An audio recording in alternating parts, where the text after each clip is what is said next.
नमस्कार मेरे दोस्तों, एक बार फिर से आप सभी का स्वागत करता हूं भाई अपने इस YouTube चैनल रिच हैबिट्स के अंदर। आज के दिन अपन स्टॉक मार्केट से रिलेटेड कुछ अपडेट को कवर करने वाले हैं, तो भाई फटाफट से अपन इस वीडियो को चालू करते हैं। सबसे पहले जोमेटो को अपन कवर करेंगे। भाई कंपनी ऑफकोर्स सभी को पता है कि सेक्टर में काम करती है, तो इस कंपनी से रिलेटेड कुछ अच्छी खबर देखने को मिल रही है। तो दोस्तों कंपनी को अप्रूवल मिल चुका है 8,500 करोड़ का QIP के थ्रू फंड रेजिंग को रिलेटेड। देखो ऑफकोर्स भाई प्रमोटर ने पहले ही ऑलरेडी दे दिया था, इनके बोर्ड की तरफ से अप्रूवल मिल चुका था। ये तो एक फॉर्मेलिटी थी कि भाई शेयर होल्डर भी अपने ई वोटिंग के थ्रू आप अप्रूवल दे, तो ताकि हम 8,500 करोड़ का फंड रेज कर सके। ऑफकोर्स QIP के थ्रू मतलब अपना कुछ स्टेक म्यूचुअल फंड को या बड़े इंस्टीट्यूशनल को भेजा जाएगा एंड उनसे पैसा लिया जाएगा। लेकिन क्या पर्पस है इनका उस पैसे का, मतलब क्यों ये फंडिंग उठाना चाहते हैं? तो दोस्तों अपनी बैलेंस शीट को सुधारने के लिए। अब भाई बीच में बैलेंस शीट कहां पर आ जाती है, तो आपको शॉर्ट में बता दूं कि आपको याद होगा इन्होंने पेटीएम के ऑनलाइन टिकटिंग और एंटरटेनमेंट वाले बिजनेस को खरीदा था, तो उसके चक्कर में इनका थोड़ा बहुत कैश खर्च होते हुए देखने को मिला। तो इनका बोलना है कि हमारे लिए कैश बहुत जरूरी है भाई। जिस प्रकार से मार्केट में कंपटीशन देखने को मिलता है, तो इस सेक्टर के अंदर हमारे पास कैश की हमें कुछ ज्यादा ही जरूरत पड़ने वाली है। तो इससे रिलेटेड अपनी बैलेंस शीट सुधारने के लिए ये फंड रेस करने वाले हैं। देन दोस्तों अपन बात करेंगे गॉडफ्रे फिलिप्स के बारे में। ऑफकोर्स भाई इससे रिलेटेड एक अच्छी खबर देखने को मिल रही है, जो कि इनके शेयर होल्डर है उनके लिए। 35 रुपए पर इक्विटी शेयर के हिसाब से भाई इंटरिम डिविडेंड की इन्होंने घोषणा करी है।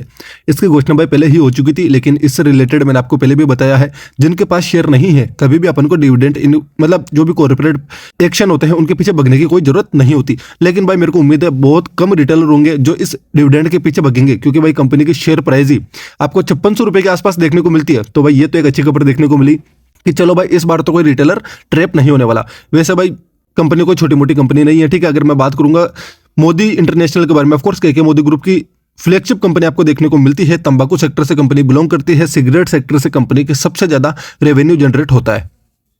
देन दोस्तों बात करेंगे अदानी ग्रुप के बारे में। क्या इससे रिलेटेड इस केस के ऊपर कोई आपको अपडेट देखने को मिला? तो हाँ भाई, SEC यानी सिक्योरिटी एक्सचेंज ऑफ कमीशन की तरफ से, यूएस की बात हो रही है, उनकी तरफ से एक समन नोटिस इनके पास आया है, जिसके अंदर 21 दिन का इनके पास टाइम पीरियड है भाई। इसको जो भी आपके ऊपर एलिगेशन लगे हैं उससे रिलेटेड आपको कोई जवाब देना है। अगर कोई जवाब नहीं आता तो भाई नॉर्मल सी बात है ना, आपको दोषी मान लिया जाता है। ये वो जो भी चीजें बाद की बातें हैं, लेकिन हाल फिलहाल समन इनके पास आते हुए देखने को मिला। किन किन के पास जो भी इस मतलब लिस्ट के अंदर आपको नाम देखने को मिले थे एलिगेशन के अंदर, जिनके अंदर गौतम अदानी जी, उनके नेफ्यू का भी नाम देखने को मिलता है, उनके भतीजे भाई, तो इन सभी के पास नोटिस जाते हुए देखने को मिला। देखिए दोस्तों इस केस से रिलेटेड मैं आपको कुछ पॉइंट बताना चाहता हूँ। देखो अपने भी जिस प्रकार से कोई क्रेडिट रेटिंग होती है ना, जब भी अपन कोई मान लेते हैं, अपने पास भी यार क्रेडिट कार्ड वगैरह होता है या फिर आप भी कोई लोन वगैरह लेने जाते हो, तो आपकी क्रेडिट रेटिंग देखी जाती है। उसी प्रकार से इन कंपनीज को भी रेटिंग दी जाती है कि यार अच्छा कंपनी का रेपुटेशन कैसी है, ठीक है, कंपनी किस प्रकार की है, कितनी बड़ी कंपनी है, इनको लोन देना चाहिए या फिर नहीं देना चाहिए। फॉरेन निवेशक की तरफ से भी, और खासकर देखो आप देश विदेश जाते हो तो आपके पास भी एक रेटिंग होती है। तो रेटिंग एजेंसी इनकी रेटिंग गिरा देती है कब? अगर इनके ऊपर ऐसे कोई एलिगेशन लगते हैं, और खासकर SEC भाई यूएस सिक्योरिटी एक्सचेंज कमीशन अगर ऐसा कुछ लगाता है तो इसको बहुत बड़ा मुद्दा माना जाता है। इसलिए मैंने जब पहले अदानी ग्रुप के ऊपर इस केस से रिलेटेड वीडियो कवर करी थी, तब भी मैंने एक पॉइंट बोला था कि अगर अदानी ग्रुप इसको रिलेटेड कोई दोषी माने जाते हैं, तो आप मान के चलो कि भविष्य के अंदर फंड रेस करना इनके लिए बहुत नामुमकिन जैसा हो जाएगा। मतलब आप खुद एक बार सोच के चलो ना, आप कहीं भी जा रहे हो, ठीक है, आप बाहर जाते हो, ठीक है, फंड रेस करने के लिए, आप बोलोगे यार मुझे फंड की जरूरत है, मैं ये काम करूंगा, तो बाहर वाली कंपनी आपको फंड क्यों देगी? जबकि आपके ऊपर ऑलरेडी ऐसे एलिगेशन लग रखे हैं कि आपने फ्रॉड करा है या फिर आपने रिश्वत वगैरह दी है, गलत पैसे का इस्तेमाल करा है। तो इसीलिए भाई अदानी ग्रुप के लिए इस SEC वाले एलिगेशन को क्लियर करना बहुत ही ज्यादा जरूरी है। जब तक इससे रिलेटेड अगर ग्रीन झंडी नहीं लेके आ जाता ना, मतलब हरी झंडी भाई आप तो क्लियर हो जाओ आराम से, तब तक ये बहुत बड़ा मुद्दा बनने वाला है। लेकिन एक चीज बता दूं, अगर ये केस अदानी ग्रुप जीत जाता है तो भाई इसको कोई नहीं रोकने वाला। मतलब जितने भी एलिगेशन लगे ना आज तक सब कुछ क्लियर हो जाएंगे, ठीक है, इसको कोई कहीं नहीं रोकने वाला। बहुत बड़ी, वैसे भी भाई बहुत बड़ा ग्रुप है। लेकिन इससे रिलेटेड एक पॉइंट और बताता हूँ, इसको है ना आप इंडियन पॉलिटिक्स में समझना, ठीक है, आप इसको ऐसा समझो भारत और अमेरिका, ठीक है। अगर आप पॉइंट चेक करोगे तो अपन बाहर की कंपनी जब अपने देश में आती है, ठीक है, कोई भी बिजनेस लेके आती है, तब तो अपन बोलते हैं कि यार अपने देश की कंपनी बाहर क्यों नहीं जाती, ठीक है, बाहर वालों का क्यों दबदबा चलता है। लेकिन जब अपने देश की कंपनी अदानी ग्रुप बाहर जाती है, ठीक है, श्रीलंका जाती है, बांग्लादेश जाती है, या फिर और भी अलग कंट्रीज में जाती है, फंड रेस करती है, वहां पर अपनी कंपनी को लिस्ट करवाती है, वहां पर अपने बिजनेस लेके जाती है, ठीक है, एयरपोर्ट्स बनाती है, या फिर जैसे अमेरिका गई वहां से फंड लेके आई, तब नॉर्मल सी बात है बाहर वाली कंपनीज को भी इससे रिलेटेड दर्द होता है। लेकिन जब वो कैसे ही कोई एलिगेशन लगाते हैं तो अपने देश की जनता क्या करती है, 1 मिनट में भाई अच्छा अदानी ग्रुप ही बेकार है। अरे भाई इतने टाइम तो आप कोसते हैं जिंदगी भर के, यार अमेरिका की कंपनीज यहाँ पर आके बिजनेस करती है, अपना देश आगे क्यों नहीं बढ़ता? और जब अपने देश की कंपनी बाहर जा रही है तो आप ही को दिक्कत होती है। भाई इन चीजों से थोड़ा मतलब थोड़ी सी पॉलिटिक्स को भी आपको समझना चाहिए कि यहाँ पर है ना अमेरिका वर्सेस इंडिया हो रहा है, ठीक है।